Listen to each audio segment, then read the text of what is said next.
नमस्कार, आप देख रहे हैं बीबीसी राजस्थान और मैं हूं आपके साथ ईशा से। स्वागत है आपका हमारे स्पेशल मिड डे बुलेटिन में। यहाँ मिलेगी आपको दोपहर तक की प्रदेश की हर बड़ी खबर। मिड डे बुलेटिन में अब तक की बड़ी खबरों पर एक नजर डालते हैं। क्या है आज खास? धरियावाद में ज्वेलर्स की दुकान से सोने की जेवर लेकर युवक फरार, व्यापारी को बातों में उलझाया। तारानगर में भाजपा की विजय संकल्प सभा, निकाय चुनाव के लिए भरी हुंकार। कावड़ यात्रा में पुलिस ने संभाला ट्रैफिक, चिकित्सा टीम ने कावड़ियों को दी राहत। सेपऊ में भगवान लवकुश जयंती पर निकली भव्य शोभा यात्रा। राम दरबार और वाल्मीकि आश्रम में झांकियां बनी। उदयपुर की सड़कों पर एक्सपायरी दवाइयां फेंकने का वीडियो वायरल। पंचवटी इलाके का मामला। बेनेश्वर धाम से कावड़ में पवित्र जल लेकर निकले श्रद्धालु, गूंजे हर हर महादेव के जयकारे। माही नदी में मिली अज्ञात व्यक्ति की सड़ी गली लाश, इलाके में फैली सनसनी। बेनेश्वर से मदारेश्वर तक गूंजे बम बम भोले के जयकारे, हजारों शिव भक्तों ने किया जलाभिषेक। यह थी आज की बड़ी खबरें। अब खबरों को देखते हैं विस्तार से।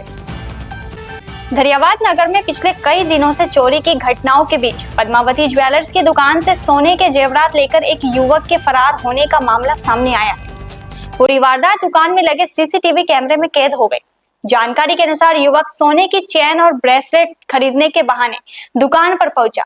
आरोप है कि उसने सराफा व्यवसायी को बातों में उलझाया और मौका मिलते ही करीब 56 ग्राम वजनी 5 सोने की चेन और एक ब्रेसलेट पर झपट्टा मारकर वहां से फरार हो गया।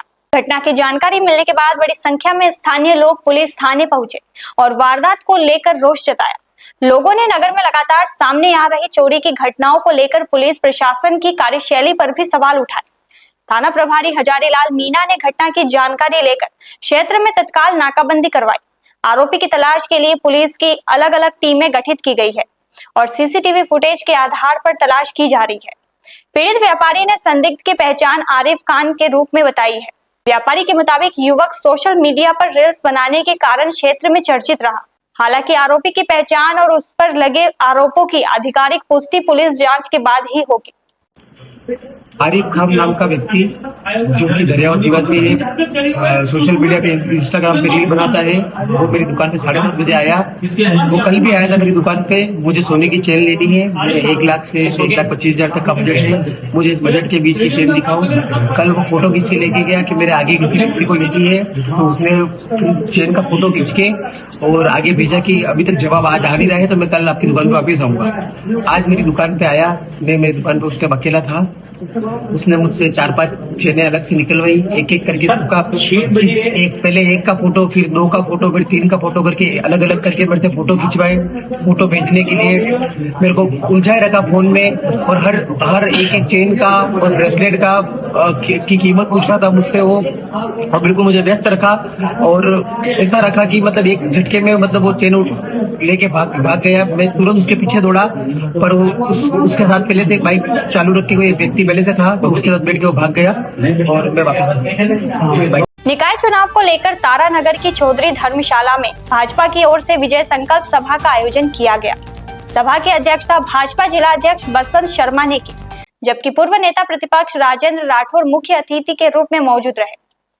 सभा को संबोधित करते हुए राजेंद्र राठौर ने कार्यकर्ताओं से निकाय चुनाव के लिए एकजुट होकर मैदान में उतरने का आह्वान किया। उन्होंने कहा कि गांव और शहर की सरकार चुनने का समय नजदीक है। कार्यकर्ता पूरी ईमानदारी के साथ पार्टी प्रत्याशी को जिताने के लिए कमर कस ले।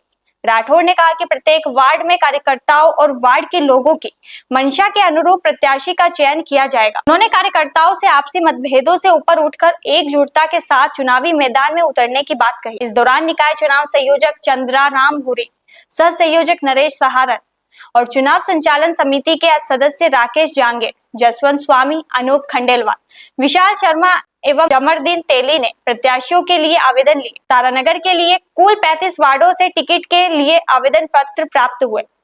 प्रत्येक वार्ड से करीब 2 से 3 दावेदारों ने आवेदन किया। विजय संकल्प सभा के जरिए भाजपा ने निकाय चुनाव की तैयारियों को लेकर कार्यकर्ताओं को एकजुट होकर पार्टी प्रत्याशियों के पक्ष में काम करने का संदेश दिया। कावड़ यात्रा के दौरान श्रद्धालुओं की सुरक्षा और यातायात व्यवस्था बनाए रखने के लिए मोटागांव और लोहारिया थाना पुलिस पूरे दिन मुस्तैद रही। गनोड़ा के पुराना बस स्टैंड पर SHO देवीलाल मीणा अपनी टीम के साथ मौजूद रहे और वाहनों की आवाजाही को नियंत्रित किया। बांसवाड़ा से गनोड़ा होते हुए पालोदा की ओर जाने वाले वाहनों को प्रवेश दिया गया। जबकि पालोदा से बांसवाड़ा की ओर लौटने वाले वाहनों को रोककर वैकल्पिक मार्गों से निकाला गया। लोहारिया, पालोदा और भीमपुर क्षेत्र में थानाधिकारी जयपाल सिंह के नेतृत्व में पुलिस टीम ने बैरिकेडिंग कर ट्रैफिक व्यवस्था संभाली। कांवड़ यात्रियों की भीड़ के बीच बाइक, ऑटो, कार, जीप और ट्रैक्टर लेकर पहुंच रहे लोगों को पुलिस ने रोककर वापस भेजा। कुछ वाहन चालकों ने जाने की अनुमति भी मांगी, लेकिन पुलिस ने भीड़ के बीच वाहनों को प्रवेश नहीं दिया और उन्हें डाइवर्ट किया। वहीं पुराने बस स्टैंड पर चिकित्सा विभाग की टीम भी तैनात रही। लंबे पैदल यात्रा के कारण कई कांवड़ियों के पैरों में छाले और दर्द की शिकायत पर रणछोड़ लाल, राकेश अटल और राहुल सहित चिकित्सा कर्मचारियों ने मरहम पट्टी कर दवाइयां दी। डिहाइड्रेशन की शिकायत वाले श्रद्धालुओं को ORS घोल भी उपलब्ध कराया गया। पुलिस की ट्रैफिक व्यवस्था और चिकित्सा टीम की तत्परता से कांवड़ यात्रा के दौरान श्रद्धालुओं को राहत मिली और यातायात सुचारू बनाए रखने में मदद मिली। कांवड़ यात्रा के दौरान बेवजह घूम रहे लोगों को पुलिस ने वापस भेजा। चिकित्सा विभाग की टीम ने की मरहम पट्टी। गनोड़ा के पुराना बस स्टैंड पर कांवड़ यात्रा के दौरान पुलिस को काफ़ी मशक्कत करनी पड़ी। थानाधिकारी मोटागांव देवीलाल अपनी टीम के साथ पुराना बस स्टैंड पर मौजूद रहे तथा बेवजह बाइक लेकर घूमने वाले लोगों को डांट फटकार कर वापस भेजा। कुछ लोग बेवजह भीड़ में घुस रहे थे तथा कांवड़ यात्रियों को परेशान कर रहे थे।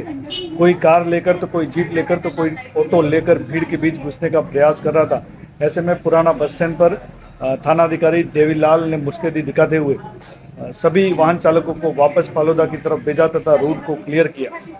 इसके अलावा लोहारिया थानाधिकारी जयपाल सिंह भी अपनी टीम के साथ पालोदा, लोहारिया, भीमपुर इन आदि क्षेत्र में मौजूद रहे तथा लोहारिया थाना पुलिस की टीम के द्वारा भी ट्रैफिक व्यवस्था को सुचारू करने में काफ़ी सहयोग किया कांवड़ यात्रियों को। इसके अलावा गनोड़ा के पुराना बस स्टैंड पर चिकित्सा विभाग की टीम भी मुस्तैद रही तथा कांवड़ियों की सेवा करते हुए दिखाई दी। कुछ लोगों को मरहम पट्टी कर दी तो किसी को पैर दुखने पर दवाई दी गई। इसके अलावा कुछ लोग डिहाइड्रेशन का शिकार हो गए थे। इस पर चिकित्सा विभाग की टीम में रणछोड़ लाल, राकेश अटल, राहुल इन आदि के द्वारा कांवड़ियों को दवाई देकर मदद की गई। ट्रैफिक व्यवस्था में गांव के ग्रामीणों के द्वारा भी सहयोग प्रदान किया गया था तथा दोनों ही थानों के थानाधिकारी ने अपनी टीम के साथ कांवड़ यात्रा में अपनी जो ड्यूटी है वो बड़ी ईमानदारी से निभाई तथा मार्ग को बिल्कुल ट्रैफिक से मुक्त रखा। भगवान लव कुश जयंती के अवसर पर सेपऊ कस्बे में जय भोले कुशवाहा विकास समिति और कुशवाहा समाज के संयुक्त तत्वाधान में भव्य शोभा यात्रा निकाली गई। कार्यक्रम की शुरुआत धौलपुर रोड स्थित BR गार्डन में भगवान लव कुश के जन्मोत्सव और पूजा अर्चना के साथ हुई। दोपहर 3 बजे BR गार्डन से शुरू हुई शोभा यात्रा सेपऊ थाना, भरतपुर रोड, पुलिया, मुख्य बाजार और तहसील तिराहा होते हुए बाड़ी रोड स्थित पार्वती पुल पहुंची, जहां भगवान लव कुश की आरती के साथ यात्रा का समापन हुआ। कार्यक्रम के मुख्य अतिथि और ध्वजवाहक संत प्रशील दास महाराज ने सामाजिक एकता और शिक्षा का संदेश दिया। उन्होंने कहा कि शिक्षा से ही व्यक्ति महान बनता है और समाज को भगवान लव कुश के जीवन से शिक्षा ग्रहण करने की प्रेरणा लेनी चाहिए। शोभा यात्रा में अश्व पकड़े बाल लव कुश, राम दरबार, महादेव पार्वती और ऋषि वाल्मीकि आश्रम की 4 प्रमुख झांकियां आकर्षण का केंद्र रही। मार्ग में सर्व समाज के लोगों ने पुष्प वर्षा कर यात्रा का स्वागत किया और कई स्थानों पर जलपान की व्यवस्था की गई। नगर पालिका चुनाव की आचार संहिता को देखते हुए शोभा यात्रा शांतिपूर्ण तरीके से निकाली गई। थानाधिकारी अमित शर्मा के नेतृत्व में पुलिस बल तैनात रहा। कार्यक्रम के अंत में समिति अध्यक्ष रामहेत कुशवाहा ने समाज बंधुओं, पुलिस प्रशासन और नगरवासियों का आभार व्यक्त किया। उदयपुर शहर के पंचवटी इलाके से एक्सपायरी डेट की दवाइयों को सड़क किनारे फेंकने का मामला सामने आया है। सोशल मीडिया पर वायरल हो रहे एक वीडियो में इलेक्ट्रिक स्कूटर पर सवार व्यक्ति कथित तौर पर गलियों और मुख्य सड़क के किनारे दवाइयां और उनकी शीशियां फेंकता नजर आ रहा है। बताया जा रहा है कि एक राहगीर ने व्यक्ति को ऐसा करते देखा तो उसे रोककर सवाल किया। आरोप है कि वह संतोषजनक जवाब नहीं दे पाया और वहां से निकलने का प्रयास करने लगा। सड़क किनारे फेंकी गई सामग्री में एंटीबायोटिक दवाइयां, सिरप और अन्य दवाइयों के शीशियां होने का दावा किया जा रहा है। इस तरह दवाइयों को खुले में फेंके जाने से बच्चों और आवारा पशुओं की सुरक्षा के साथ पर्यावरण को लेकर भी चिंता जताई जा रही है। दवाइयां बारिश या नालियों के पानी के संपर्क में आने पर आसपास के पर्यावरण को भी प्रभावित कर सकती है। घटना का वीडियो सामने आने के बाद स्थानीय लोगों में नाराजगी है। लोगों ने स्वास्थ्य विभाग और पुलिस से वायरल वीडियो की जांच कर संबंधित व्यक्ति की पहचान करने और नियमों के अनुसार कार्रवाई करने की मांग की है। फिलहाल वीडियो में दिखाई दे रही दवाइयां वास्तव में एक्सपायर थी या नहीं, इन्हें किसने और किस उद्देश्य से फेंका तथा ये दवाइयां कहां से लाई गई थी, इसकी आधिकारिक पुष्टि सामने नहीं आई है। पूरे मामले की वास्तविक स्थिति संबंधित विभाग की जांच के बाद स्पष्ट होगी। सावन के पावन अवसर पर वागड़ के प्रसिद्ध तीर्थ स्थल बेणेश्वर धाम से बड़ी संख्या में श्रद्धालु कांवड़ में पवित्र जल लेकर अपने गंतव्य की ओर रवाना हुए। त्रिवेणी संगम पर श्रद्धालुओं ने विधि विधान से पूजा अर्चना की और इसके बाद कांवड़ में जल भरकर पैदल यात्रा शुरू की। कांवड़ यात्रा के दौरान श्रद्धालुओं में भगवान शिव के प्रति विशेष आस्था और उत्साह देखने को मिला। कंधों पर सजी हुई कांवड़ और उसमें बेणेश्वर धाम के त्रिवेणी संगम का पवित्र जल लेकर श्रद्धालु